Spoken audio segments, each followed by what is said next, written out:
Salve, salve aventureiros! Vlog 04 já saindo do forno agora, com uma pergunta bem básica. Você tem medo de quê?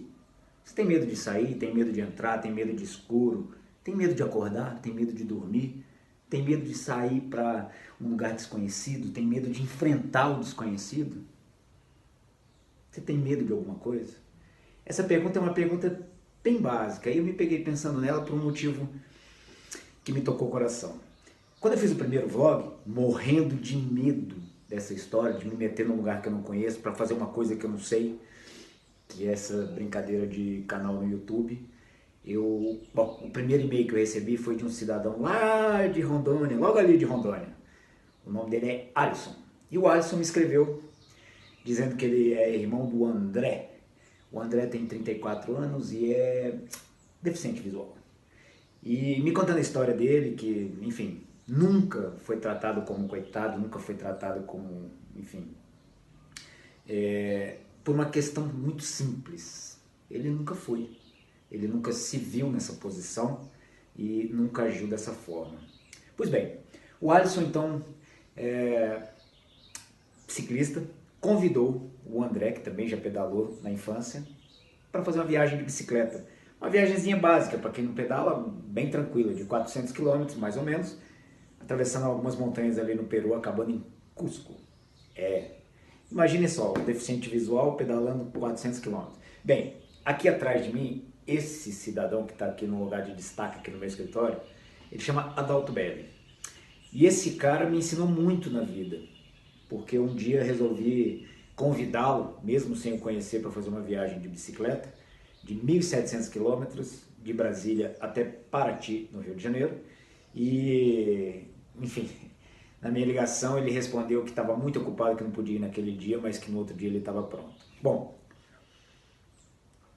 essa viagem rendeu esse livro aqui, o Brasília Paraty, Somando Pernas para Dividir Impressões, onde conta a saga de um louco, um cego e duas mudas de roupa numa bicicleta tandem, pau na máquina, atravessando o Brasil, aqui metade do Brasil, estradas de terra, serras de Minas Gerais e conhecendo, enfim, dormindo onde dava, quando dava, comendo o que era possível, onde era possível. E aí fica aquela brincadeira toda de perguntar assim, mas poxa, Weimar, você não tem medo? E aí quando o Alisson me escreve dizendo que a família está morrendo de medo, que o irmão dele também às vezes para, será que dá, será que vamos, será que não vamos? Aí então ele me motiva a pensar um pouquinho na história do medo. Eu acho que todo mundo tem medo e a grande diferença é como cada um de nós reage a essa questão do medo. Acho que essa faz toda a diferença.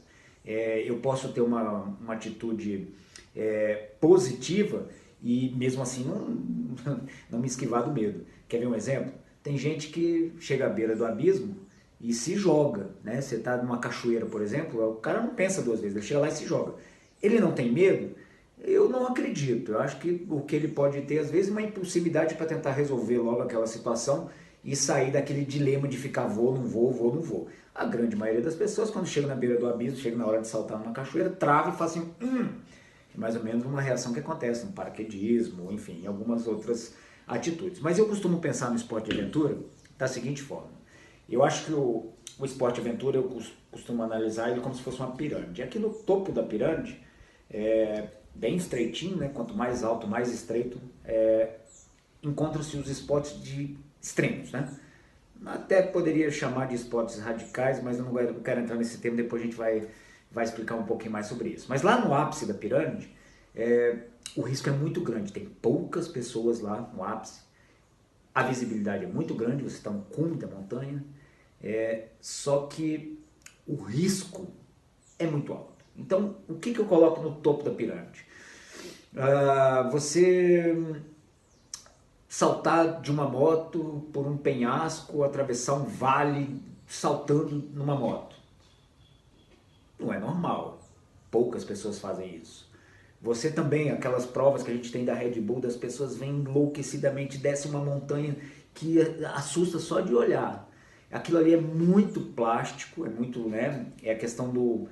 É feito para televisão, feito para diversão, feito, sabe, para dá aquele frio na barriga da grande maioria das pessoas que nunca vai chegar ali, nunca vai se lançar daquela forma. Então, essas pessoas, eu imagino que elas tratem o medo de uma forma um pouquinho diferente. Elas tratem o medo de uma forma até mais técnica, vamos dizer assim.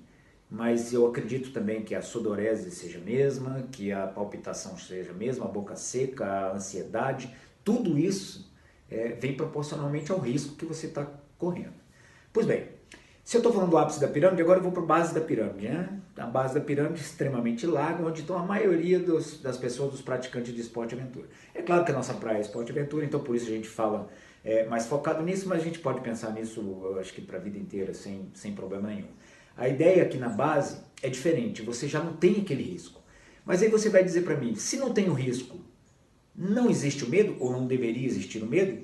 Eu continuo achando que não. Eu continuo achando que o medo é o último guardião da integridade física e psicológica do esportista, do atleta, do aventureiro. Essa é a máxima que eu carrego comigo. Tem medo e tem que ter medo, porque é ele que vai nos preservar no último instante.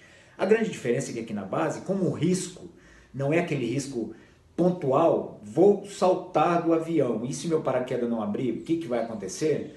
Vou saltar aqui num penhasco, e se eu errar a recepção do salto lá embaixo com a minha bicicleta? E se a minha moto eu não der velocidade suficiente, eu não conseguir atingir o ponto de landing point lá, a parte de aterrissagem?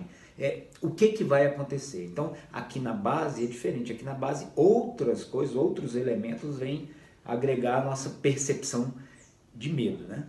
Então, nessa situação aqui, é aquela história. Tô levando tudo que eu precisava? E se alguma coisa der errado? São aquelas dúvidas que ficam na gente assim. Então, por exemplo, vou fazer uma viagem de bicicleta num lugar desconhecido. O que eu vou encontrar? Eu não sei o que vou encontrar. Então a grande dica, aliás as duas dicas que eu carrego comigo, eu gostaria de compartilhar com vocês todos, é o seguinte. A primeira coisa, o primeiro antídoto para o medo. Eu nem diria antídoto exatamente, mas a primeira ferramenta que você pode e deve utilizar para tratar o medo. Chama-se planejamento. Elimine essa coisa do desconhecido. Você pode até nunca ter ido, mas procure experiências parecidas, procure experiências do local, quem já foi, como foi, o que aconteceu, o que deu certo, o que deu errado. O planejamento é a parte essencial da tranquilidade, até eu diria espiritual, que antecede uma grande aventura. Eu não posso ficar me preparando, gastar horas, dias, dinheiro para me preparar para uma grande aventura e chegar na última hora e não ter informação sobre o que foi. Então, a primeira coisa básica, informação, planejamento. Você tem que ter essas duas coisas em mente. Isso só funciona com um exercício muito dedicado de cabeça nessa história. A outra dica é uma dica muito mais sutil, ela vai depender muito da pessoa em questão. Eu acho o seguinte, os conselhos estão aí. Negá-los ou aceitá-los só depende de você. Então quem vai dizer para você se você vai ou não é você, não é verdade? Eu posso no máximo dizer, olha, eu fui e deu errado, eu fui e deu certo. Agora, colocar em outra pessoa esse poder de decisão, muitas vezes significa a tesoura que vai cortar o seu próprio sonho. Então, tome muito cuidado, não deixe isso acontecer. Eu acho que, assim, eu costumo aplicar um filtro pessoal aos conselhos que eu recebo. Ouço todos e na hora da tomada de decisão eu faço, bom, isso aqui cabe ou não cabe? Um exemplo, eu fiz uma viagem sozinho de moto pela América do Sul. E como eu sou de Campo Grande, né, da região de fronteira, e minha família, enfim, conhece bastante a fronteira, e meu pai morria de medo da história da Bolívia. A gente sempre ouviu falar, porque os bolivianos, e aí eu fui apavorado, mas meu pai me colocou tanto medo, que eu ia ser morto, que eu ia ser assaltado, que eu seria sequestrado, que eu ia roubar minha moto, que... Você não tem ideia de como foi a minha viagem para lá. Tanto é que eu gastei pelo menos uns 3 ou 4 dias entre Bonito e Pantanal tentando não chegar, tentando não ir. Eu estava enrolando para poder ir. A verdade é essa. Fiz uma estratégia de guerra para atravessar a fronteira, escondi a moto, fui de táxi lá para a aduana, entrei na papelada e tal. Quando me explicaram o que que era, eu acionei aquele filtro interno. Eu falei assim, mas espera aí, não tem nada que indique problema até agora. Eu me conheço, eu não sou louco, eu não me arrisco. Vocês podem ter que eu tenho 45 anos de vida bem vividos. Muitas aventuras, de todo tipo que você puder imaginar. E estou aqui vivo. Acho que se eu usei gesso foi 2 ou 3 vezes na vida. Sabe, então eu tenho uma capacidade de autopreservação muito forte. Eu não sou louco, eu não estou aqui me arriscando à toa, não estou tentando me matar. Já não sou mais nenhum jovem consequente, entendeu? Então, aquele momento em que eu entrei na fronteira e veio aquela paz interior. E eu costumo dizer que é o mundo conspirando.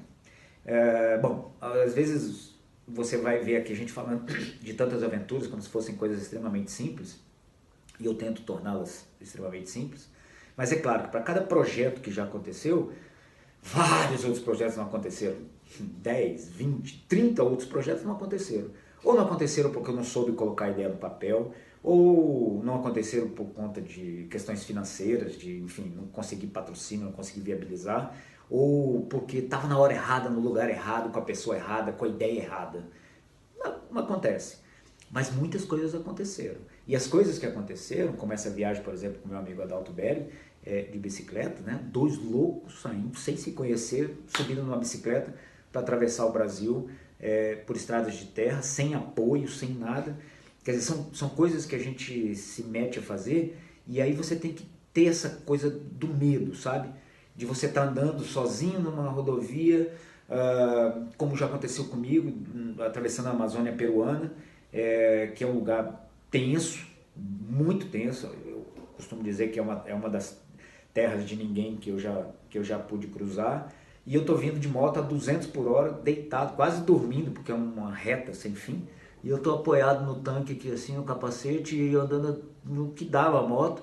E de repente olhar assim de cima e ver duas figuras paradas à margem da rodovia. Eu olhar e falar assim, o que será que está acontecendo? Mas imagina, né? 200 por hora, parece que uma pessoa está segurando alguma coisa. Eita, ele está segurando uma arma. Eita, é uma espingarda. E ele está apontando para mim. Sabe? Mas assim, a 200 por hora as coisas são um pouquinho mais rápidas, né? Então você vai tomar uma decisão. Qual decisão?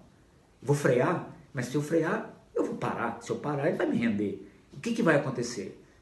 Então você tem que tomar a decisão pensando em tudo que está acontecendo. E pensando também que o universo conspira. Então, Alisson e André, eu estou morrendo de vontade de ver essa história de vocês acontecer. Eu fiquei curiosíssimo para te conhecer, André. Muito legal, muito legal. Entenda que o medo faz parte da nossa vida. Graças a Deus ele funciona bem, deixa ele funcionar. Acalma seus parentes com informação, dê informação para eles. Olha, eu vou fazer isso, eu saio daqui tal dia, eu chego tal dia, eu vou levar um spot, aquele transmissor de GPS que vai transmitindo online para o satélite e alimentando uma página dizendo onde você está. Se acontecer alguma coisa errada, tem um botãozinho de pânico. Então, se cerque de todos os cuidados para que você tenha uma aventura, realmente que você possa viver a aventura com o coração aberto e essa experiência que é uma experiência única. Imagina você e o seu irmão fazendo uma viagem dessa, é uma coisa que vocês vão contar, as gerações vão contar. Certo? Então, galera, com medo, sem medo, não deixe de realizar e vambora!